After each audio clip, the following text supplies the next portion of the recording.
Welcome to Creator Upload, your creator economy podcast. I'm Lauren Schnipper. And I'm Joshua Cohen. Freshly back from La Côte d'Azur. Joshua, you look so tan, fresh from Cannes. Did you see what I just did there? This is amazing. There? Unfortunately, I was unable to attend, but thank God you were there for the both of us. Josh, I am so excited. I haven't even gotten your updates yet. I am going to get them as the kids get them. So tell us about Cannes. I think the number one talked about topic at Cannes this year, Lauren, was how hot it was. Oh, yeah, no, it was like I've heard. I did hear that it's like a heat wave, and there's no air conditioning in France, in Europe in general. They don't do that. Thank God, whoever invented mini splits should win a Nobel Peace Prize because they're amazing. So that was the main topic of conversation running around the quad. By the way, set. last year when I was going to crash with you at Cannes, you were like, "That's fine, but I get the room with the mini split."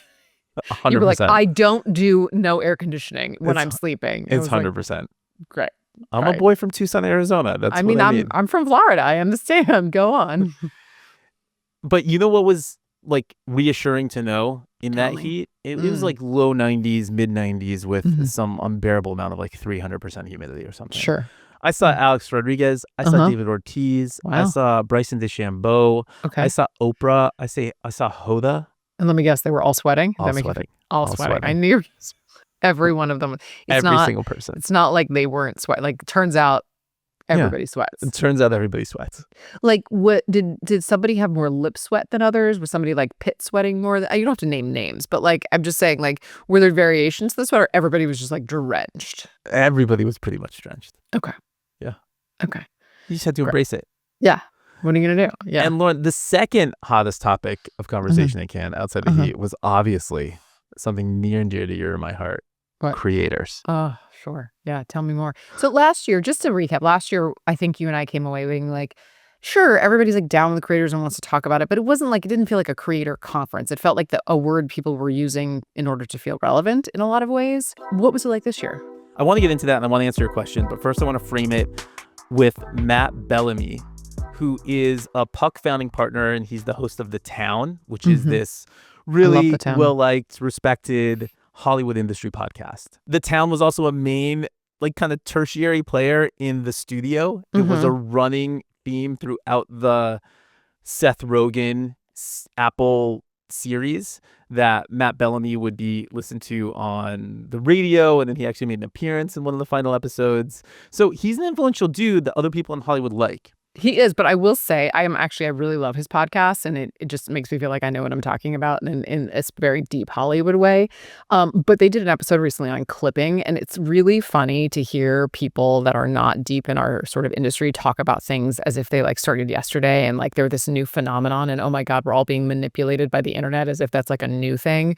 It's actually it's amazing. Go on. Agree. And here's what he said in a recent newsletter, because people were asking him if he's at Cannes. And so he responded with this, quote, "Cannes is the Festival de Cannes, a prestigious global film event where talented creative people display and sell their work and look glamorous doing so. Cannes Lions is not.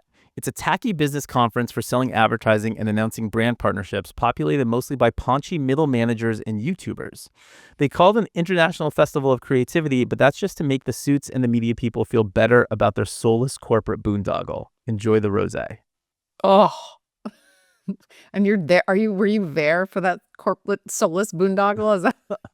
I was. Like, sign me up. I get what he's saying, but wait, so he was at this Cannes, or he was not? No, he wasn't at Cannes. He wasn't. He was at Cannes, and he was like, maybe I'll be at Cannes, the festival, the film festival at Cannes. Oh, okay, but I'm not at this Cannes Lions. And like, I get where he's coming from, but he also is this like Hollywood guy looking down at the creator economy. Feels like the same way film looked down at TV in 1955.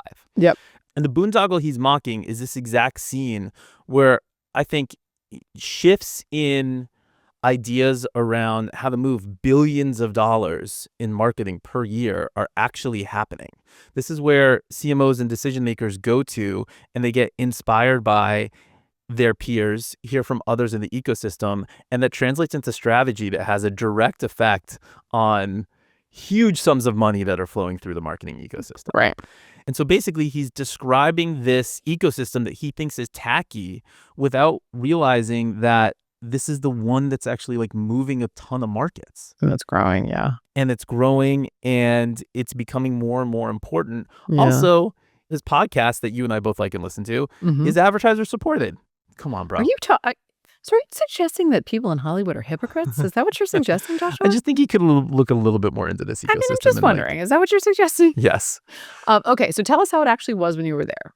Lauren, this was the 73rd iteration of Cannes Lions.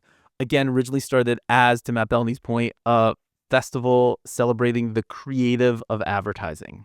And because all the creatives went out there for this festival because they like to win awards, and it was a cool place that was honoring them, then all of their teams started to come around, and the CMOs started to come around. And then publishers and people that want to court these CMOs and brands started to come around to be next to them for the exposure, so they could wine and dine them and tell them to spend millions of dollars a year on their platforms. This is the third year that Cannes Lions has had a creator track.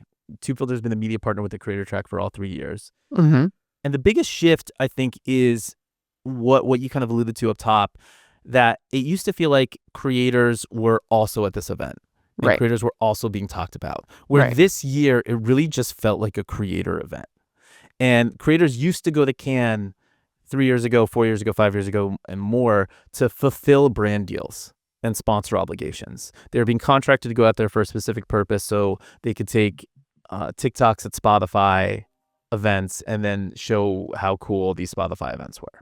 And now they're going there to create all these opportunities and sign these deals and really influence how this ecosystem, and when I say ecosystem, I don't just mean this creator space, but like marketing and advertising writ large, are moving forward and into the future. I think one of the things that sums this up the most too is Scott Galloway and Kara Fisher did a live pivot taping at Adweek House.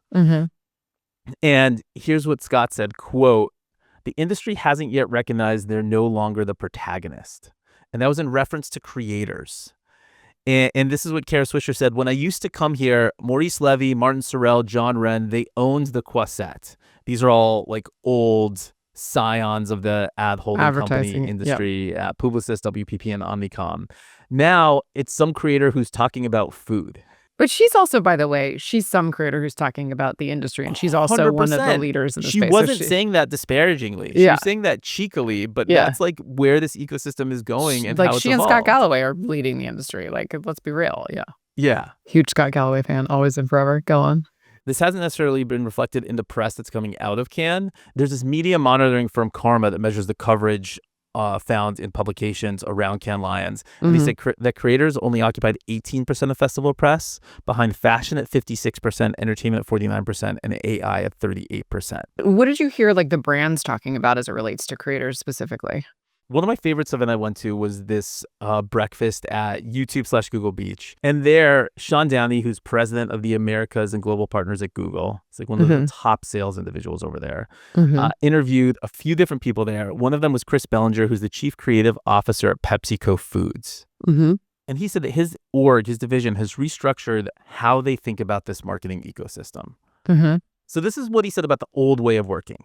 He said, quote, "The brand produces everything, and then you hire the personalities to give you leverage and authenticity." That makes sense. You make a creative ad, you put something together, you give it to creators, and they pump it out to their fans and their audience. Now that doesn't work because everyone knows what it is. The new way is, quote, "putting the content creators in the forefront and our brands are along for the ride instead of vice versa." He said the old model was roughly 75% brand voice and 25% expert. The new model is about a third brand, a third creator, and a third consumer.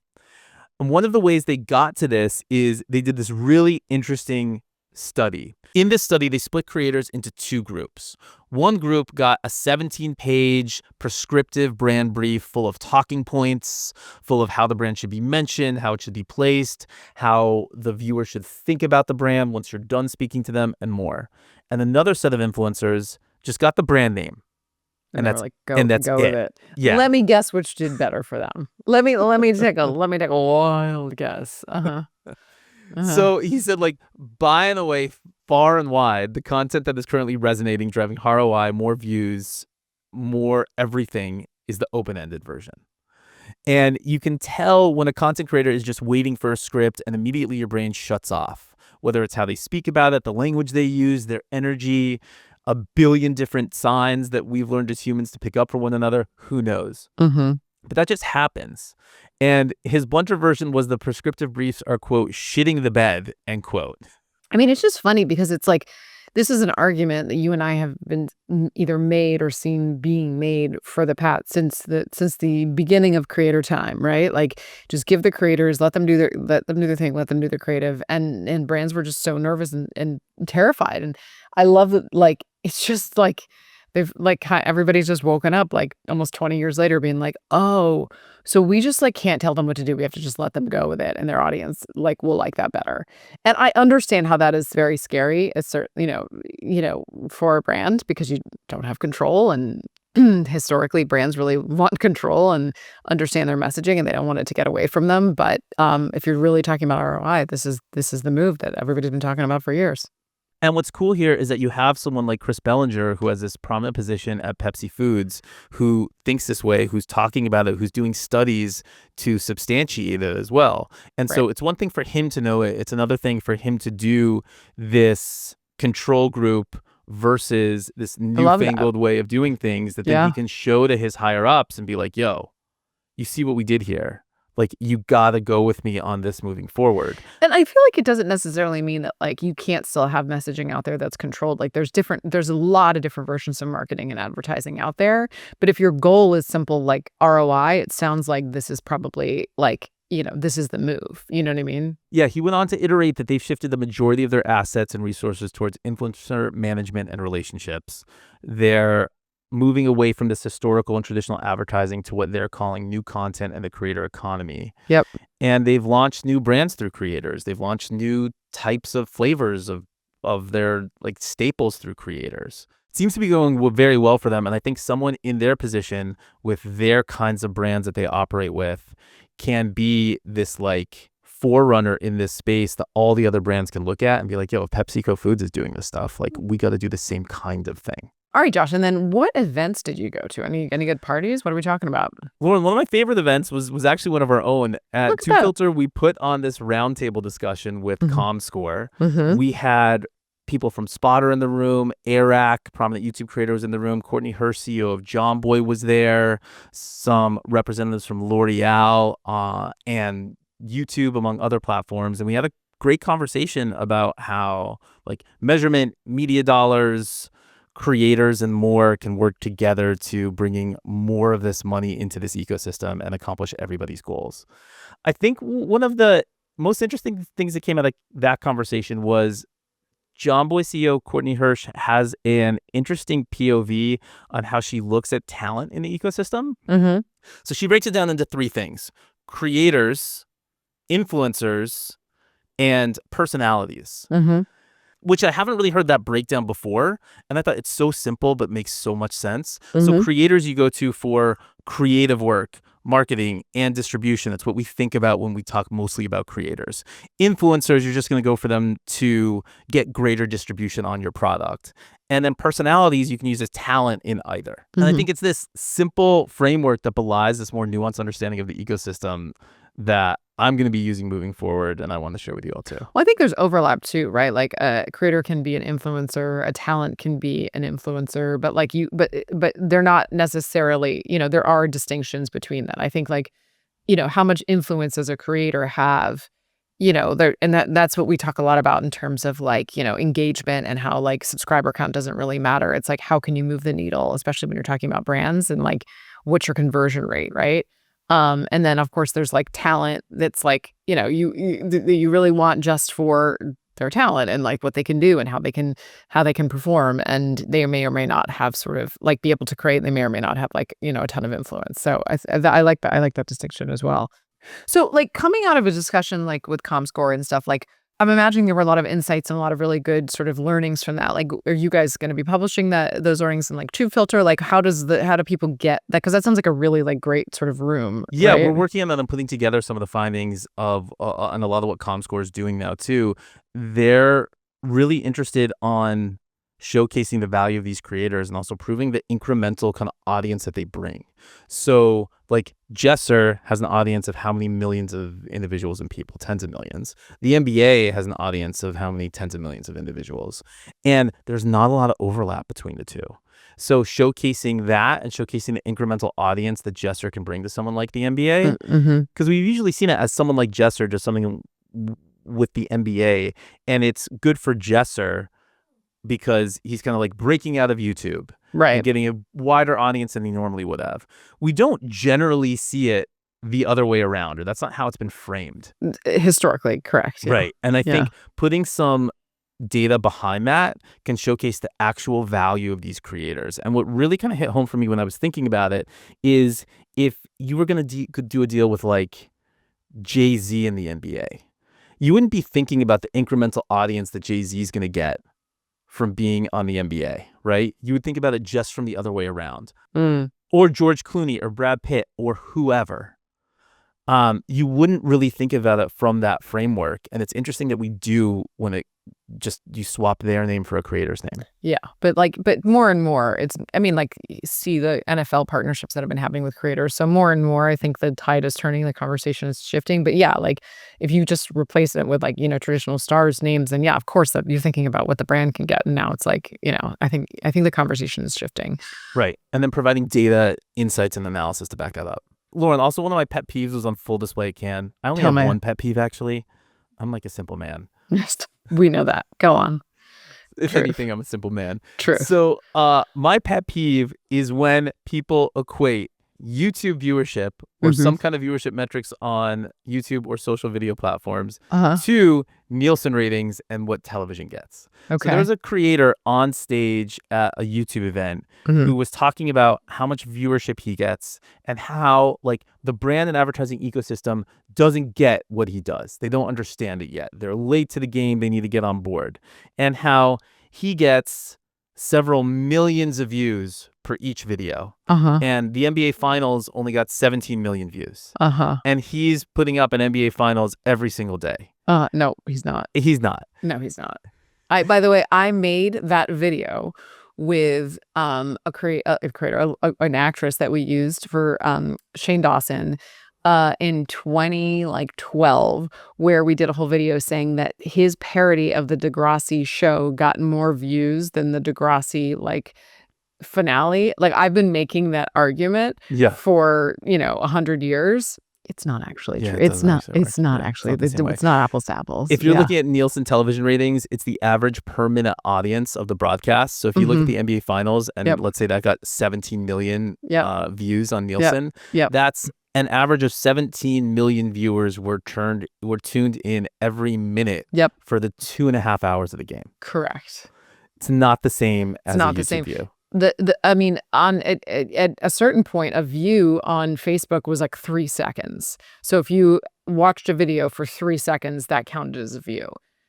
It's more what he should be saying is look at his overall viewership, sort of like when people drop off. If he shows the whole picture and is like, listen, my viewers stay on average 80% of my entire video, let's say like 10 million of his viewers stay on for the 80% of a 20-minute long video, that's more of like an apples to apples comparison versus like, I get the same amount of views, I get more. No, correct. And he's saying it in the same breath where he's disparaging the advertising and brand ecosystem for not understanding the idiosyncrasies of creators. But then there's this fundamental misunderstanding that he has. He's not understanding. All of this measurement works. Nope. Not the same. Creators, just do yourself a favor. And then no one on YouTube on stage wants to correct the person that's no, because YouTube's like, it's the same. It's totally the same. Yeah, it's 100%. Yeah, no, not the same. I don't think they ever say that, but they're not gonna. They're not like saying it's not the same. They're not like saying no. Yeah, no, it's not. It also like does creators a disservice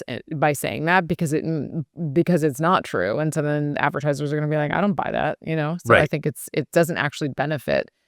And by the way, again, I've made this argument.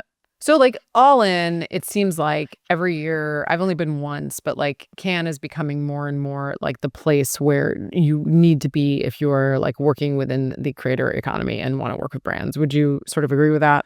I think it's just like as this creator ecosystem like when you and I first started, we thought this creator ecosystem was going to be the future of entertainment and maybe media. And it is that, but it's also obviously now the future of marketing and advertising too. Right. And now it's finally, I think, taking up the space that it's actually occupying in terms of consumption and viewership in the advertising marketing world. So it's just going to be like, this is what the future is. Like when television first came out after film, like this is just the future. And the fact that all these different types of events are happening at Cannes and Cannes embracing creators is helping to accelerate that future. It's creating an upward shift in the trajectory of that. But this thing's happening anyway because it's just where the world is going.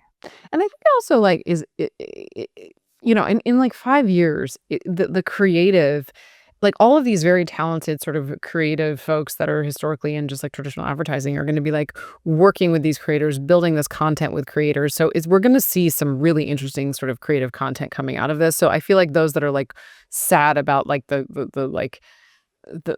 pureness of sort of advertising what it was, I feel like it's all we're just going to get back there, and if anything it's just going to be done for cheaper, and like so everybody wins. Yeah, I think we've just started to scratch the surface of what the potential is of these quote creators that you and I know in their creative capacities, because they haven't really been given an opportunity to flex that muscle. They've been relegated to this other performance marketing part of the advertising ecosystem where they're given hundreds, thousands, tens of thousands, hundreds of thousands of dollars to shill a product in their videos. Sometimes that shill is really creative and interesting. Sometimes it's not. But it's not like they've been given millions of dollars to work with a brand to iterate on some idea and come up with something like truly innovative and inspiring that can really bring that brand to the next level and create an amazing kind of campaign that would win Lions at Cannes. And so with the recognition that creators are now elevated to be a main part of the marketing ecosystem, I think we're just going to start to see more dollars and respect flow into them. It gives them the ability to really do creative stuff. Because if you're just looking at it at surface level, you could totally make the argument creators aren't that creative. Like the stuff they're putting together for brands is like no bueno. It's okay. But look at the stuff the advertising ecosystem is doing. It's amazing. The creators just haven't been given the same opportunity yet. Yes, exactly. Okay, Josh, let's get to uploads and downloads. You've done enough talking. Really quickly, Facebook has bringing back the Creator Studio. It's reimagined as, guess what? An AI-powered companion app that shows you exactly how to grow on Facebook and makes connecting with your community easier than ever. One of the things that like I think is really interesting about this, you can imagine what this looks like. You're going to get insights. You're going to get the Creator Studio will know your voice, audience, and goals from the minute you first open it, because AI is a part of the app's foundation, et cetera, et cetera. But one of the things that I think is kind of to note here that seems like an obvious sort of feature that they should have is that the professional dashboard inside of Facebook historically was just like a page was a page, and pages were set up on Facebook for like businesses and brands. They weren't set up for creators. So like for a very long time, it was like creators were trying to like sort of square peg round hole and use these tools for their benefit. But now the professional dashboard inside of Facebook app is going to serve both creators and businesses and it's going to have their own experience. So when you log in, you're going to see like, are you a business or are you a creator? And then each of those experiences is going to be designed specifically for an audience that's more streamlined for that kind of, whatever company, creator, whatever that you are. And I know that seems like an obvious kind of thing that they should have been doing. And I think there's been iterations of this before, but I don't think that people, kind of appreciate the fact that, Facebook was in no way, shape, or form. It was not a video app to start. It was, pages were sort of brought on because of advertising needs for businesses. And then creators started like posting on them in videos and it was all sort of like building the plane as they were flying it. And so this is, I think, one of the more notable kind of, features here. So Lauren, you were there at Facebook, as any person who's listened to Creator Upload for more than 15 seconds knows. Sure. It seems like this is the fundamental issue with Facebook's inability to really like grab a strong foothold with creators in this ecosystem because it wasn't originally developed for any of this. Yeah. I mean, I think that's fair to say. I think that they've been, it's just that if you think about Facebook in general, like in the Blue app, which is the main sort of experience, is trying to, it's one of those things where it's trying to serve everybody, therefore you're serving nobody kind of a vibe. I can remember when we did one of our first creator kind of, call it summits, I don't know what they called it, but we did like an event when we invited a bunch of creators, and they were trying really hard, and Fiji Simo got on stage at the time. She's now like, I don't know, she was CEO of Instacart. I think she's at OpenAI now, but she was the head of video at the time, and she got up there and she literally, I think, pitched something like 17 different video Facebook creator features, and all these creators afterwards were like, what are we supposed to do? Like, so there's been these like moments where they've been like, we're gonna do everything for you guys, but then it's been very like, I don't get it, and then they pulled back on that, and then I remember the person in marketing who first launched Facebook for Creators, like the website, and I remember it was like she was like writing a copy, and then we'd have meetings, and she'd be like, does this make any sense or whatever, and there was not a lot of like sort of support for this. It was like one person building this website, and she like pushed and kind of like clawed her way to get that launched, and this is like this is now like probably 20 of that sort of website experience, and that's in contrast to Neil Mohan, CEO of YouTube, who says we want to build the best stage possible. And I don't everything even know flows from that. And it's just Facebook has many conflicting interests. So it's like, you're never going to get, I mean, this is why there's been many stops and starts with Facebook and Meta trying to start their like sort of separate apps. There was the, IGTV was its own app. Not, recently there's the announcement for Instance, which apparently is a dedicated companion app to Instagram, designed for sharing unedited, real-time, everyday moments with close friends, also known as Snapchat. So there's been a lot of sort of like, trying to sort of separate and make its own curated experience, which on paper sounds really good, but it's very difficult to start a new app, as it turns out, even if you're Instagram and Facebook. Yeah, they've seemed to make it work with Threads, so now maybe they think they can do it for other components of this ecosystem too. Yeah, it might be time. It might be ready. Lauren, quick upload from me. So Netflix just picked up a Hot Ones spinoff. Hot Ones, the famous show from First We Feast. I love that show. It's so good. I said to my husband the other day, I was like, I want to have a party, and I want to be interviewed and like do Hot Ones. And then he proceeded to tell me that I would last for like one wing because I have zero tolerance for spicy food. But I'm obsessed. I just watched the Jesse Eisenberg one. It's so funny. Like, it's so good. Everything about it. It's chef's kiss.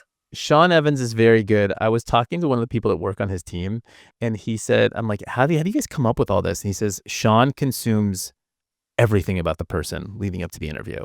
He says he just likes to live in this like soup of the individual, where then he's coming up with these innovative questions and ideas about what to talk to them about. And it really shows through on the product. In any case, his team at Netflix are doing a spinoff. Here's what Sean Evans had to say about it. Quote, as a student of the late night genre, I'm obsessed with the art of the interview and believe that these conversations warrant a level of scale and spectacle that sometimes can't be contained by a studio.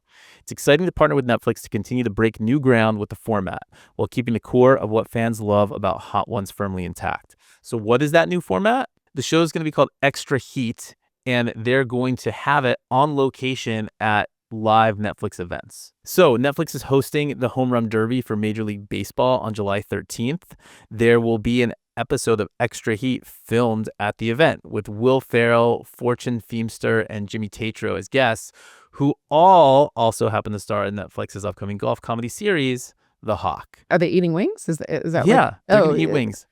Same kind of format, but just like bigger, outside, better, not in a studio with black curtains. So funny. And also what Netflix gets to do with this is they get to say like, hey, we're here for premium programming. We can elevate your shows. Netflix is where creators who actually want to do big stuff want to be. YouTube's a cute farm link for us.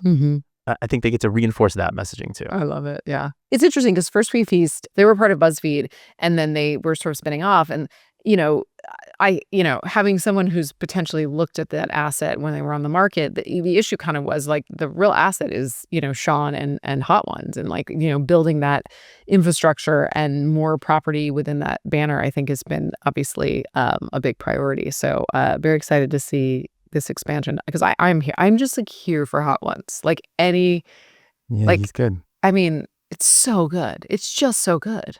Very good. The Dakota Johnson one was really good. I mean, they're all so funny. Oh, I would puke. I don't understand how more people. Somebody was talking about how Matt Damon, like somebody else who had gotten advice from Matt Damon, I think it was Emily Blunt, was talking about Matt Damon like puked right afterwards. Like I would fully. I don't understand how like crapping their pants right there. Like literally all that spice. I have so many. You just gotta watch the Conan O'Brien one and his podcast after he shot the episode of Hot Ones. I gotta watch that one. He talks about all that. Yeah, you'll be into it. Great. Yeah. I mean, I'm just making sure. Am I not the only one with this? No. All right, Josh. I think we did it. Lauren, I think that's it. I'll see you adding just like red pepper flakes to food in the near future just to build up some immunity like it's iocane powder. Yep, I gotta start building up my tolerance. Thank you. And if not there next week on Creator Upload. Today's show was produced by Lauren Schnipper, Joshua Cohen, that's me, and Adam Connor. It's edited by Adam Connor too. Original music is by London Bridge. You can check him out on Instagram at London Bridge Music.